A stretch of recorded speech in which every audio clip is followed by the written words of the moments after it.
Hello everyone. Toronto's Island Airport has never been popular with some, but that fierce opposition is cranking up again tonight over how late some of those planes are flying and about how the airport is being run.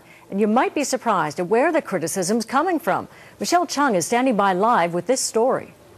Well, as you know, Diana, people in Toronto generally fall into two categories. Either they love the Island Airport or they hate it. So you can imagine that a public meeting of the Toronto Port Authority, which runs the airport, when they have a meeting, that, it's going to be pretty rancorous. And today was no different. In fact, members of the public went to question the integrity of the Board of Directors.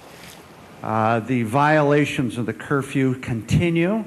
Bill Freeman lives on the island. He says he's heard Porter planes landing after 11 p.m. at least twice last month, breaking the curfew set by the Toronto Port Authority. And Freeman says Porter has broken the rules almost a dozen times in the past few months.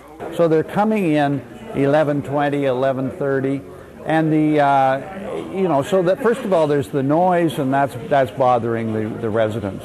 At today's Public Port Authority meeting, the chair said Porter was fined several times last year for breaking curfew, $5,000 each time. But it doesn't appear to have discouraged Porter from landing after hours. In the minutes from a Port Authority meeting in January this year, uncovered by CBC News, the head of the airport, Ken Lundy, said Porter ignored the airport directive not to land planes after its curfew. At the meeting, members of the public and Toronto City Council asked why the original minutes of that meeting were changed to exclude any reference to Porter ignoring the rule not to land after 11. This former board member says that's not the only time the minutes of board meetings were changed, sometimes eliminating important concerns about Port Authority business.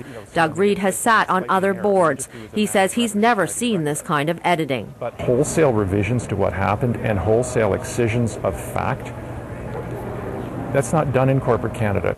But the board chair defends the changes. There was an approach taken to reduce the verbosity in several of the minutes that have been passed in December of 2008 to bring them back into the more normal course as they had been prepared over many years. Under Port Authority rules, if a Porter airplane is landing after 11 p.m., it's not supposed to land here. It's supposed to be diverted to Pearson.